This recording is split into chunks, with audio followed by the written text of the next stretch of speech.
बिस्मिल्लाहिर्रहमानिर्रहीम। Chemistry 9 chapter number 1 fundamentals of chemistry में आज जो हमने टॉपिक शुरू करना है वो है केमिकल स्पीशीज़।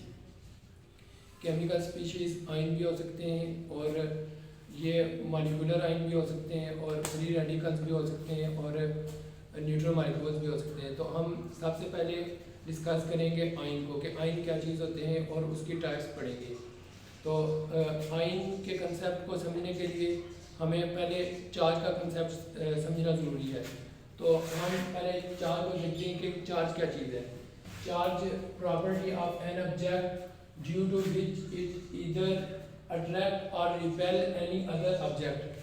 सिंपल डेफिनेशन है कि ये किसी भी ऑब्जेक्ट की प्रॉपर्टी है कि जिसकी वजह से वो किसी भी दूसरे ऑब्जेक्ट को मीन्स के मैटर को या तो वो अट्रैक्ट करता है या रिपेल करता है। फर्ज करते हैं हमारे पास ये ऑब्जेक्ट है ए जिस पे चार्ज है पॉजिटिव और बी इस पे चार्ज है नेगेटिव और सी जिस पे चार्ज है पॉजिटिव।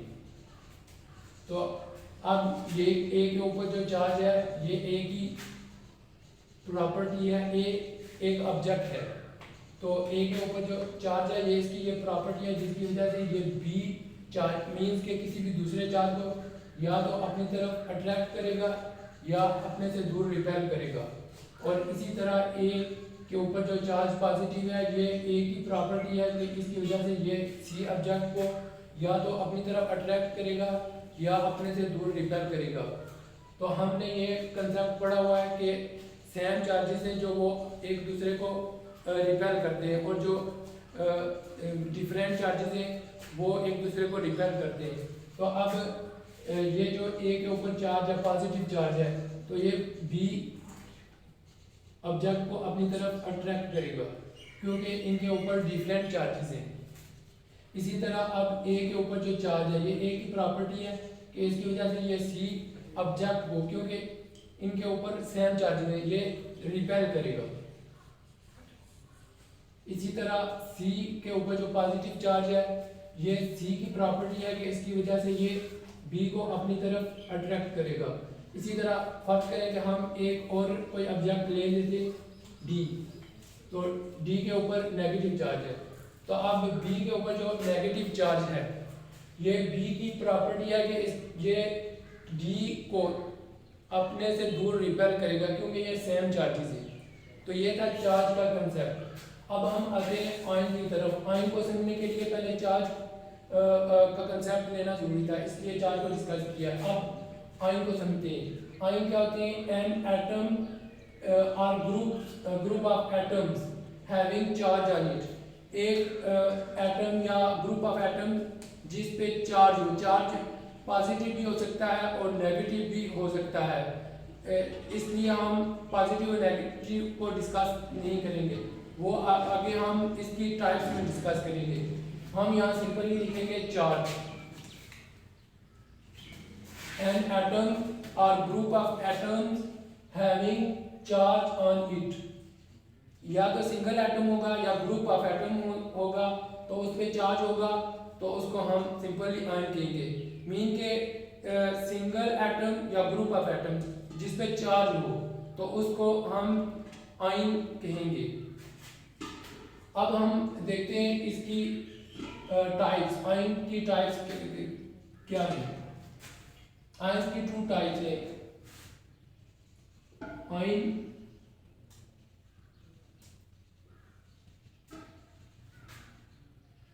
पॉजिटिव चार्ज वाले आयन को कहते हैं हम कैटायन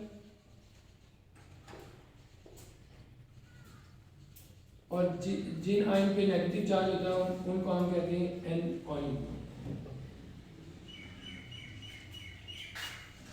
तो कैटायन बनते हैं जब इलेक्ट्रॉन लूज होता है और एनायन बनते हैं जब कोई भी इलेक्ट्रॉन आइसोलेटेड एटम के साथ ऐड होता है। फर्ज करें कि हमारे पास एक एटम है सोडियम एटम Na11। तो 11 इसका एटॉमिक नंबर है, मींस के एटॉमिक नंबर होता है number of proton in nucleus. तो मीन के इस पे 11 प्रोटॉन है और प्रोटॉन पे पॉजिटिव चार्ज होता है, मीन के इस पे 11 पॉजिटिव चार्ज है। और हम जानते हैं कि जितने नंबर ऑफ प्रोटॉन्स होते हैं न्यूक्लियस में उतने ही नंबर ऑफ इलेक्ट्रॉन्स होते हैं जो के ऑर्बिट्स में रिवॉल्व करते हैं। तो number of proton equal to number of neutron, mean के 11 इस पे पॉजिटिव चार्जेस हैं और 11 ही इस पे नेगेटिव चार्जेस हैं। अब जब एक इलेक्ट्रॉन यहाँ से लूज होगा तो इस पे 11 पॉजिटिव चार्जेस, मीन के प्रोटॉन उतने ही रहेंगे, लेकिन यहाँ से एक इलेक्ट्रॉन लूज होने पे यहाँ 10 इलेक्ट्रॉन बचेंगे। तो यहाँ ये बैलेंस इसका ख़त्म हो गया है। इस पे 11 प्रोटॉन है और 10 इलेक्ट्रॉन है, मीन्स के पॉजिटिव चार्जेस ज़्यादा हो गए हैं नेगेटिव चार्जेस मीन के इलेक्ट्रॉन से। तो इस पे पॉजिटिव चार्जेस डोमिनेट हो जाएंगे, तो इस पे आयन बन जाएगा, पॉजिटिव आयन बन जाएगा, जिसको हम इस तरह लिखेंगे Na पॉजिटिव। अब इसी तरह हम फर्ज करें क्लोरीन लेते हैं जिसका एटॉमिक नंबर 17 है। तो इसके आउटरमोस्ट शेल में 7 इलेक्ट्रॉन है। क्लोरीन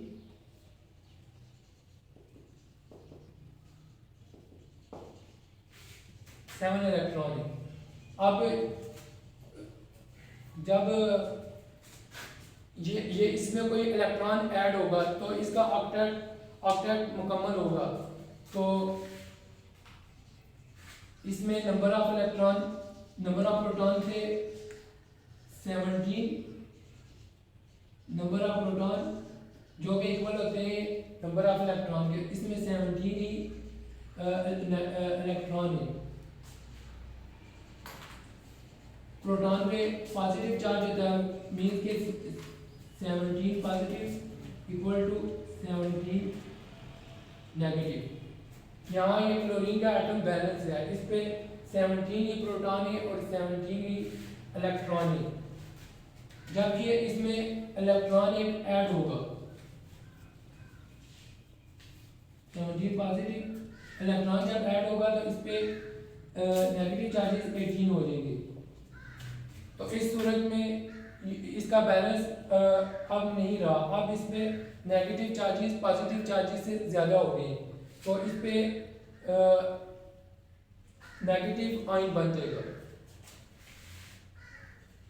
जिसको हम इस तरह लिखेंगे क्लोरीन नेगेटिव आयन।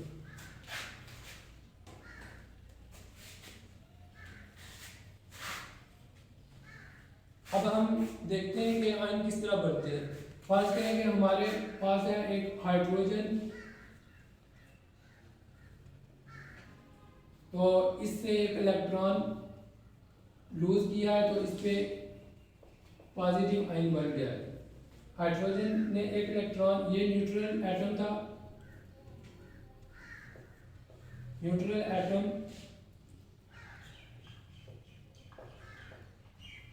तो ये कैटायन बन गया है। इसी तरह हमारे पास है सोडियम Na, ये इसका सिंगल एटम है सोडियम का, तो Na positive plus 1E negative, तो इसने एक इलेक्ट्रॉन लूज किया है, तो इस पे 1 पॉजिटिव चार्ज आ गया। इसी तरह हम एनाइन के एग्जांपल देखते हैं। क्लोरीन प्लस 1 इलेक्ट्रॉन, तो इसमें एक इलेक्ट्रॉन ऐड किया क्लोरीन में, तो इस पे नेगेटिव चार्ज मीन्स के एन आयन बन गया है। अब इसी के एग्जांपल फ्लोरीन लेते हैं हम। फ्लोरीन, तो इसमें हमने 1 इलेक्ट्रॉन ऐड किया है, तो रिजल्ट में हमारे पास फ्लोरीन नेगेटिव आयन बन गया है, मीन्स के एन आयन। तो ये थी एग्जांपल आयंस की टाइप्स, कैटायंस और एनायंस की। अब इसी में ग्रुप्स ऑफ एटम के एग्जांपल यहाँ है ammonium nitrate, ammonium ion NH4 positive. तो ये एग्जांपल है groups of atoms, cation in groups of atoms. इसी तरह cation in groups of anion groups of atom में एग्जांपल है हाइड्रोक्साइड,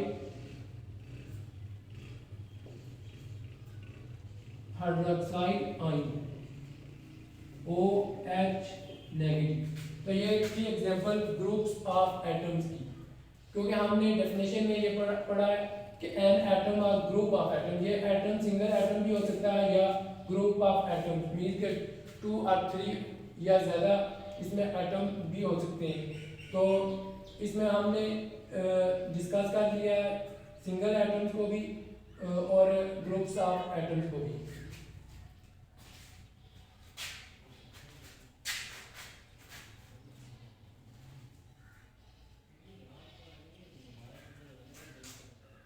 अब हम आगे हमें कंटिन्यू करना है मॉलिक्यूलर आयन को।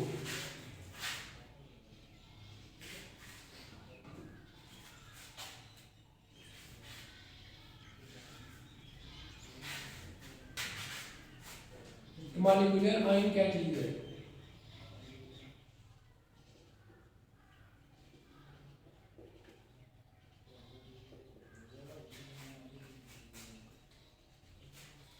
A molecular species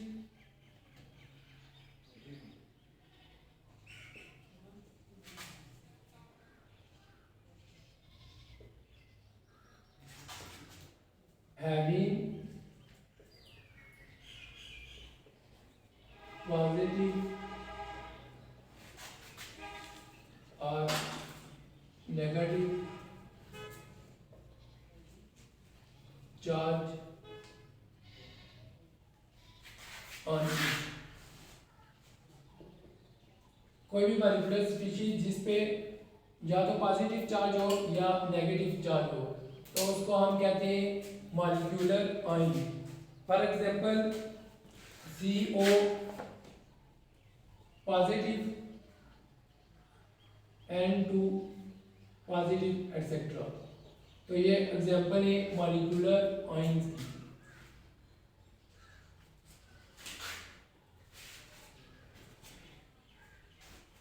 मॉलिक्यूल जो होता है ये एक न्यूट्रल स्पीशीज होता है। इस पे इक्वल नंबर ऑफ इलेक्ट्रॉन होते हैं और इक्वल नंबर ऑफ प्रोटॉन, मतलब नंबर ऑफ प्रोटॉन और नंबर ऑफ इलेक्ट्रॉन इक्वल होते हैं इसमें। तो लेकिन जब हम मॉलिक्यूलर आयन की बात करते हैं तो इसमें नंबर ऑफ इलेक्ट्रॉन और नंबर ऑफ प्रोटॉन इक्वल नहीं होते। तो ये मॉलिक्यूलर आयन कैसे बनते हैं? ये हम इसको स्पेक्ट्रोमीटर और स्पेक्ट्रोग्राफ में ये हम मॉलिक्यूलर आयन बनाते हैं।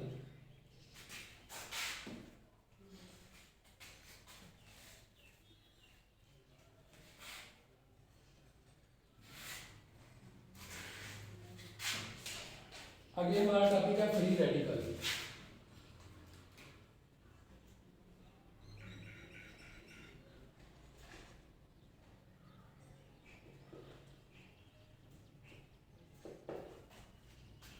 फ्री रेडिकल्स क्या होते हैं? A free radical is an atom, an ion or a molecule containing odd number of electron। ये आयन भी हो सकता है, मॉलिक्यूलर आयन भी हो सकता है और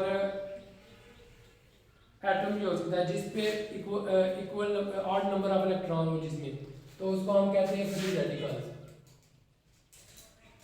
तो ये फ्री रेडिकल्स बहुत ज़्यादा रिएक्टिव होते हैं क्योंकि